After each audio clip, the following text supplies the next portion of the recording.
क्या आपने कभी आज तक ठाकुर जी की वंशी की आवाज सुनी है? कि ठाकुर जी की पायल की आवाज, नूपुरों की आवाज सुनी है? प्रभु से नेत्र मिलाए, प्रभु किस तरह से हमारे राधा वल्लभ लाल तेजी से नेत्र मिलाते हैं, उनकी भ्रकुटी की कैसी मुरन होती है, उनकी सुगंध कैसी आती है, वो बोलते किस तरह से हैं, वो सपने में भी आते हैं, प्रत्यक्ष में भी आते हैं। उन सब चीजों को अगर आपको एहसास करना है, उन सब चीजों को अगर आपको देखना है, उन अनुभूतियों के लिए, दिव्य अनुभूतियों के लिए आपको इस दिव्य नियमों को करना जरूरी है। नहीं तो जीवन आपका पशुतुल्य है। रसिकता में उतरने के लिए आपको वे ऑफ लिविंग बदलनी पड़ेगी, और नहीं करोगे भैया तो समझ लेना ढोंग दिखावे में रह रहे हो, उस जगह तक नहीं पहुंच पाओगे, कभी नहीं पहुंच पाओगे। अभी तक जिस तरह से हम लोग गाय भैंस बकरी इन सब की तरह जो रह रहे थे ना, जानवरों की तरह पशुतुल्य जो रह रहे थे, कभी भी उठ रहे हैं, कभी भी सो रहे हैं, कभी भी खा रहे हैं, कभी कुछ भी सोच रहे हैं, भैया इसलिए जीवन नहीं है। आप कहो कि मैं ये सारे हवन कर लूं, मैं ये सारी पूजाएं कर लूं, वो कुछ चीज धर्म नहीं है आपकी। आपके लिए धर्म क्या है? आपके लिए धर्म और धर्म सिर्फ यही है कि सिर्फ आपने जो सदगुरुदेव भगवान ने आपको नियम दिया, वो नियम आपने फॉलो किया, उसके अलावा कुछ भी नहीं संसार में। आप नहीं जानते हो दिन कब है, आप नहीं जानते हो रात कब है, आप किसी को नहीं जानते हो संसार में, आप सिर्फ और सिर्फ उस नियम को जानते हो। जो ग्रंथ साहिब की सेवा करते होंगे, क्या वो 12 बजे पे जग के करते होंगे? जो कलमा पढ़ते होंगे, वो क्या 10 बजे पे पढ़ते होंगे कलमा? जो पर्टिकुलर प्रोसेस है प्रभु से मिलने का, प्रभु को जानने का, वो तो एक ही है, संसार में एक ही है, सारे पंथों में एक ही है। हम तो उन लोगों को बड़ा प्रणाम करते हैं जो कि बाहर से आते हैं और इन सब भावों को लेते हैं। नहीं तो वृंदावन में भी ऐसे ऐसे जने हैं जो कि 10-10, 11-11 बजे तक सो रहे हैं, उन्हें कोई मतलब नहीं है संसार से। आप देह को गुरु मानते हैं, वो आपकी गलती है, आप गुरु का मतलब नहीं समझे आप इसका मतलब, या फिर आप गुरु को देह मान रहे हैं, वो भी आपकी सबसे बड़ी गलती है। बात है गुरु है क्या चीज? बड़े शॉर्टकट्स निकालते हैं लोग बाग ऐसे आजकल। शॉर्टकट कैसे निकालते हैं? महाराज जी वो गुरु जी ने तो बहुत भारी नियम दे दिए हैं, उनसे तो हम दीक्षा नहीं ले पाएंगे, आप दे दो हमें दीक्षा। अरे भैया क्यों दे दो दीक्षा? जब तू एक जगह की बात नहीं मान सकता तो दूसरी जगह पे तू कैसे बात मान लेगा? ये तो वही वाली बात होगी कि भैया वहां पर लीनियंसी नहीं है तो आपके पास में लीनियंसी आप कर लो। अरे भैया लीनियंस से क्या हम बोझ लेके डोलेंगे तुम्हारा? तो जब तक गोल ओरिएंटेड फोकस्ड नहीं हो आप बिल्कुल अच्छी तरह से, तब तक आप समझना कि आप पथ से भटक रहे हो। अब यहाँ पे इच्छा ये कर लो कि भैया मेरे मन में प्रियालाल कूद रहे हैं, जल्दी से उनके दर्शन मिले, जल्दी से उनका भाव मिले, किसी भी तरह से, भले ही उनका वाणी पाठ कर सकूं, भले ही नाम लेके कर सकूं, भले ही उनसे नैन मिला के दर्शन करके कर सकूं, किसी भी तरह से इच्छाएं वो होनी चाहिए कि भैया अब तो मेरे हृदय में प्रियालाल कूद रहे हैं, अब मैं किसी की नहीं सुन रहा हूँ, जाओ भैया सबको जहाँ पे जाना है, मैं तो अपने एकांत में जाके बैठ रहा हूँ। जीत जाओगे भैया ऐसा करोगे तो। नियम अत्यंत आवश्यक है। नियम के लिए जैसे हमने आपसे कहा अभी कि ये एक तरह का वे ऑफ लिविंग है। रसिकता आपको चाहिए, तो रसिकता से पहले आपके 2 स्टेप और हैं, उन पेपरों को आपको क्लियर करना पड़ेगा, तब जाके रसिकता की क्लास में आप एंटर कर पा रहे हो। वो है दृढ़ता और अनन्यता। गुरुदेव जो आपको नियम देते हैं, वो नियम वो क्या है? वे ऑफ लिविंग हो गई आपकी। अभी तक जिस तरह से हम लोग गाय भैंस बकरी इन सब की तरह जो रह रहे थे ना, जानवरों की तरह पशुतुल्य जो रह रहे थे, कभी भी उठ रहे हैं, कभी भी सो रहे हैं, कभी भी खा रहे हैं, कभी कुछ भी सोच रहे हैं, भैया इसलिए जीवन नहीं है। जीवन सिर्फ इसलिए है कि आप प्रभु को भजें, परोपकार करें, और आपकी संग में जो भी है, प्रभु ने आपके जो संग में दिए हैं, भले गृहस्थ में तो आपके माता पिता, आपकी घर की पत्नी है, आपके बच्चे हैं, आपके और पूरा परिवार है, वो सब विरक्ति में रह रहे हैं, तो संत सत्संग जितना भी है आपका, उन सभी को आप एक तरफ लेते हुए, एक साथ लेते हुए प्रभु की ओर आप चलो। आपकी रहनी तब अच्छी मानी जाएगी, सर्वश्रेष्ठ मानी जाएगी, जब आपको प्रभु दिख रहे हैं, प्रभु सुन रहे हैं, सुना रहे हो, प्रभु की बातों को सुन रहे हो, प्रभु की बातों को ही बोल रहे हो, सब कुछ चीजें जो है प्रभु से ही आपकी रिलेटेड है। और प्रभु का मतलब क्या है? संसार है। तो नियम इसीलिए है कि आप एक गोल ओरिएंटेड हो।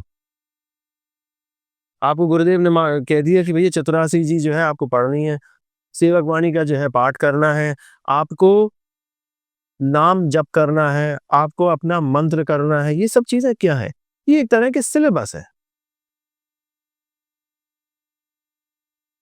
और ये सारी चीजें आप नहीं करोगे तो कहीं ना कहीं उन दिव्य अनुभूतियों को आप मिस कर दोगे, पकड़ नहीं पाओगे। इसलिए जो है ये नियम होते हैं। क्या आपने कभी आज तक ठाकुर जी की वंशी की आवाज सुनी है? कि ठाकुर जी की पायल की आवाज, नूपुरों की आवाज सुनी है? प्रभु से नेत्र मिलाए, प्रभु किस तरह से हमारे राधा वल्लभ लाल तेजी से नेत्र मिलाते हैं, उनकी भ्रकुटी की कैसी मुरन होती है, उनकी सुगंध कैसी आती है, वो बोलते किस तरह से हैं, वो सपने में भी आते हैं, प्रत्यक्ष में भी आते हैं। उन सब चीजों को अगर आपको एहसास करना है, उन सब चीजों को अगर आपको देखना है, उन अनुभूतियों के लिए, दिव्य अनुभूतियों के लिए आपको इस दिव्य नियमों को करना जरूरी है। नहीं तो जीवन आपका पशुतुल्य है। रसिकता में उतरने के लिए आपको वे ऑफ लिविंग बदलनी पड़ेगी। जिस तरह से आदेश किया जाता है कि भैया ब्रह्मचर्य से रहना है, आपको उचित मात्रा में भोजन करना है, कितना सोना है, किस तरह से व्यवहार करना है, ये सारी चीजें करते हो तो वही आपके लिए धर्म है और कुछ नहीं है। आप कहो कि मैं ये सारे हवन कर लूं, मैं ये सारी पूजाएं कर लूं, वो कुछ चीज धर्म नहीं है आपकी।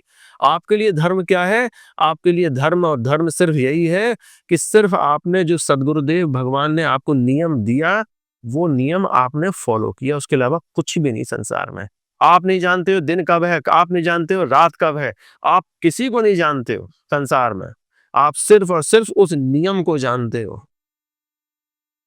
आपका शरीर किससे चलना चाहिए? नियम से चलना चाहिए, भोजन से नहीं चलना चाहिए। आपको आराम नींद से नहीं मिलना चाहिए, आपको आराम भोजन से नहीं मिलना चाहिए, आपको नियम से मिलना चाहिए। वो भजन जो आप कर रहे हो, वो पाठ जो कर रहे हो, वो प्रभु को निरख जो रहे हो, प्रभु से लाड़ जो लड़ा रहे हो, जब तक उसकी आदत नहीं पड़ जा रही है, जैसे आपकी भोजन की, पानी की, प्यास की, नींद की आदतें पड़ी हुई है ना, तब तक जो है भैया कहीं के नहीं हो आप संसार। अगर आप ऐसे करोगे तभी जाके जो है आप श्रेष्ठ बन पाओगे, इस रसिकता में उतर पाओगे। नहीं तो ये समझना, ये सारा का सारा जो है वो ढोंग है, आजकल जैसा चल रहा है। भैया तपस्या है, ये तपस्या।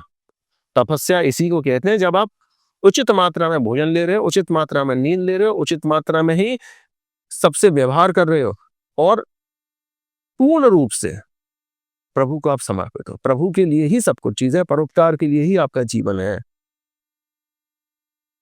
इसलिए हर इंग्रेडिएंट होना चाहिए आपकी तपस्या में।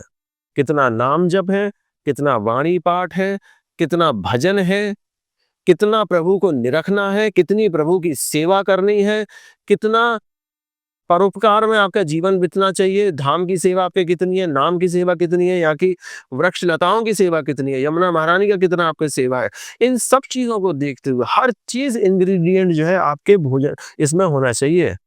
और जब तक नहीं होगा तब तक आप कुछ नहीं हो, समझ लो बात को। अब गुरुदेव की अगर आप बात करें तो गुरु भी वही चीज होती है कि आप ने को आप अगर किसी देह को गुरु मान रहे हो वो आपकी गलती है। आप देह को गुरु मानते हैं वो आपकी गलती है। आप गुरु का मतलब नहीं समझे आप इसका मतलब। या फिर आप गुरु को देह मान रहे हैं, वो भी आपकी सबसे बड़ी गलती है। कि अगर आप गुरु को भी देह मान रहे हैं, ये भी आपकी गलत बात है। गुरु है क्या चीज? गुरु वो है जो गुरु के मुख से शब्द निकले हैं, जो उन्होंने नियम दिया है, वो आपको गुरु है। वो नियम आपको गाइड करके प्रियालाल तक लेके जाएंगे। वो शब्द जो निकले हैं उन महापुरुष के मुख से, वो आपके लिए नियम हुए। देखो सेवक जी बड़ी अच्छी तरह से कह रहे हैं इस चीज को। गुरु उपदेश सुनहु सब धर्म, श्री हरिवंश नाम फल मर्म। हरिवंश रूपी नाम मर्म जी हमें कैसे पता पड़ रहा है? हरि कब मिल रहे हैं, राधा कब मिल रही है, वृंदावन कब मिल रहा है, सहचरियां कब मिल रही हैं? जब कब कह रहे हैं गुरु उपदेश सुनहु सब धर्म। जो गुरुदेव ने कह दी वही मेरे लिए नियम है। गुरु सेवा तज करहि जिबानी, यह अधर्म यह सब हानि। इसके अलावा आप जो भी काम करते हो, गुरु सेवा के अलावा, गुरु वाणी ने जो आपसे कही है, वो सब आपके लिए अधर्म है। आप ये मत सोचना कि आप कॉन्स्टिट्यूशन कहीं से पढ़ के आओगे कि अधर्म की डेफिनेशंस क्या होती है। अधर्म की डेफिनेशन आपके लिए क्या है? जो आपके गुरु ने आपको कह दिया उसके आप विमुख होते हो। तो वो आपके लिए अधर्म की डेफिनेशन है, वो अधर्म है, वो पाप है आपके लिए। धर्म क्या है मेरे लिए?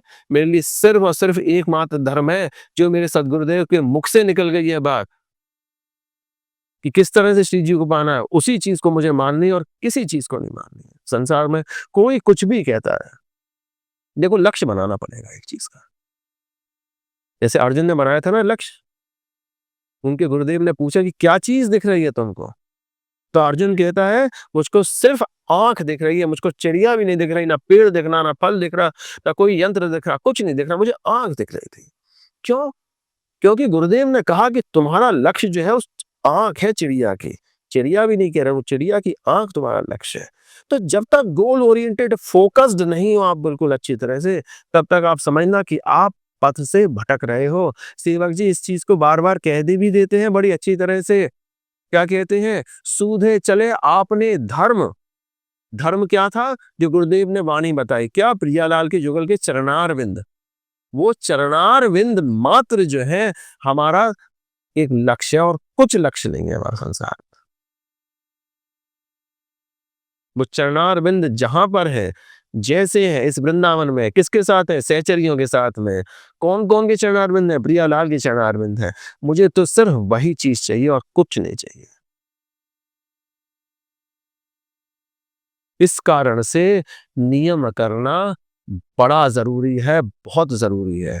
बड़े शॉर्टकट्स निकालते हैं लोग बाग ऐसे आजकल। शॉर्टकट कैसे निकालते हैं?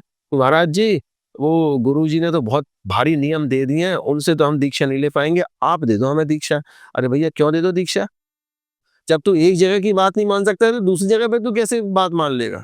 ये तो वही वाली बात हो गई कि भैया वहां पर लीनियंसी नहीं है तो आपके पास में लीनियंसी आप कर लो। अरे भैया लीनियंस से क्या हम बोझ लेके डोलेंगे तुम्हारा? हाँ ये जरूरी है कि हम तुमसे सिर मुड़वाने की नहीं कह रहे हैं, पर भैया नियम तो नियम है। जो पर्टिकुलर प्रोसेस है प्रभु से मिलने का, प्रभु को जानने का, वो तो एक ही है, संसार में एक ही है, सारे पंथों में एक ही है। जो ग्रंथ साहिब की सेवा करते होंगे क्या वो 12 बजे पे जग के करते होंगे? जो कलमा पढ़ते होंगे वो क्या 10 बजे पे पढ़ते होंगे कलमा? हर धर्म में जो है वो नियम है। प्रभु को एक ही रास्ते से आप पा सकते हो। रूप अलग अलग हो गए, संप्रदाय अलग अलग हो गए, भाषाएं अलग अलग हो गई हैं, पर नियम तो भैया एक ही है। तल्लीन होके जो है उनको माना है एक गोल बना के। और नहीं करोगे भैया तो समझ लेना ये ढोंग दिखावे में रह रहे हो, उस जगह तक नहीं पहुंच पाओगे, कभी नहीं पहुंच पाओगे। आप कहो ना कि ये सारी चीजें महाराज जी ये सब लोग वृंदावन वास क्यों मांगते हैं? वृंदावन वास इसलिए मांग लेते हैं लोग बाग कि ये सारी चीजें यहाँ पे बड़ी आसानी से हो जाती हैं। क्यों? सभी लोग ये करने में लगे हुए हैं। ये तो प्रेम का खेत है ना, कि हर डाली में जो है वो प्रेम ही प्रेम है। भैया तुम कहोगे कि भैया क्या कर रहे हो? मैं मंगला करने जा रहा हूँ। तुम कहोगे क्या? मैं श्रृंगार करने जा रहा हूँ। तुम कहोगे क्या? मैं शयन आरती करने जा रहा हूँ। तो कभी तो मन करेगा चलो हम भी चल रहे हैं, चलो हम भी चल रहे हैं, चलो हम भी कर रहे हैं, हम ये भी सेवा करने के लिए चल रहे हैं। सहजता में नियम हो गया। तभी तो कह रहे हैं दुर्दास जी, न्यारो है सब लोग ते वृंदावन निज गेहे। न्यारा है वृंदावन। पर ऐसा नहीं है कि बाहर कोई नहीं कर सकता है, थोड़ा सा स्ट्रिक्ट करना पड़ेगा अपने रूल्स को, और बाहर भी कर सकते हैं इसी तरह से। हम तो उन लोगों को बड़ा प्रणाम करते हैं जो कि बाहर से आते हैं और इन सब भावों को लेते हैं। नहीं तो वृंदावन में भी ऐसे ऐसे जने हैं जो कि 10-10 11-11 बजे तक सो रहे हैं, उन्हें कोई मतलब नहीं है संसार से। इसलिए कोशिश करो कि भैया किसी तरह से नियमित रहो। वो बॉडी क्लॉक जब आपकी अलाइन होगी ना एक तरह से, वो शरीर जिस समय पर भूख लगती है, जैसे आपको आपको भूख लगती है तो भैया रात्रि में आपको 6 बजे से 9 बजे तक के बीच में भोजन चाहिए। सुबह में आपको 9 से 10 के बीच में, 8 से 10 के बीच में नाश्ता चाहिए। फिर उसके बाद में 11 से 2 के बीच में आपको लंच चाहिए। अंदर से भूख आई ना, ऐसे ही जब आप अपनी बॉडी क्लॉक को नियमित रखोगे ना, आपको प्रभु भी चाहिए पड़ेंगे और आप उनके बिना रह नहीं पाओगे। मुझे इतनी देर, इतने घंटे के लिए मुझे प्रभु चाहिए चाहिए चाहिए, जैसे भोजन पानी के बिना शरीर बिल्कुल निकल जाता है ना, सबको अंजर पंजर ढीले हो जाते हैं, भैया पेट में चूहे कूद रहे हैं, अब यहाँ पे इच्छा ये कर लो कि भैया मेरे मन में प्रियालाल कूद रहे हैं, जल्दी से उनके दर्शन मिले, जल्दी से उनका भाव मिले, किसी भी तरह से, भले ही उनका वाणी पाठ कर सकूं मैं, भले ही नाम लेके कर सकूं, भले ही उनसे नैन मिला के दर्शन करके कर सकूं, किसी भी तरह से इच्छाएं वो होनी चाहिए कि भैया अब तो मेरे हृदय में प्रियालाल कूद रहे हैं, अब मैं किसी की नहीं सुन रहा हूँ, जाओ भैया सबको जहाँ पे जाना है, मैं तो अपने एकांत में जाके बैठ रहा हूँ। वो बॉडी क्लॉक अलाइन करने की बात है भैया। ऐसा नहीं है कभी भी आप कुछ भी कर सकते हो, नियमित समय है उसके लिए। क्या दिन का भोजन रात में कर लोगे आप? नाश्ता आप रात में करते हो कभी? नहीं कर सकते। दिन के पद जब है तो प्रियालाल को रिझाने के लिए दिन के पद दिन में ही गाए जाए, मंगला के पद मंगला के समय पे गाए जाएंगे। ऐसा नहीं कह सकते कि भैया हम 10 मई में जगते हैं, हमारी मंगला तब हो रही है, ऐसा नहीं कर सकते। आपको तो समय से ही सारी चीजें करनी पड़ेंगी। हाँ, ये जरूर है कि उस निकुंज में वो समय का कोई प्रावधान नहीं है, और आप निकुंज में नहीं हो, आप प्रभु की बनाई हुई सुंदर सृष्टि में हो। आपको उस सृष्टि के हिसाब से अपनी क्लॉक चलानी है कि सूर्य जब उदय हो रहे हैं, जब बिल्कुल उदयांचल पे आपके सूर्य हैं, बिल्कुल पौ फटी हुई है, उस समय पर आप मंगला कर रहे हो। मंगला करने के बाद में जब बिल्कुल आपके माथे पे सूर्य आ गया, जहां पर की धूप भी नहीं, आपकी परछाई नहीं दिख रही है, उस समय पर आप राजभोग कर रहे हो। जब धूप आ रही है उस समय पर आप धूप कर रहे हो, श्रृंगार ठाकुर जी सज गए, श्रृंगार आरती कर रहे हो।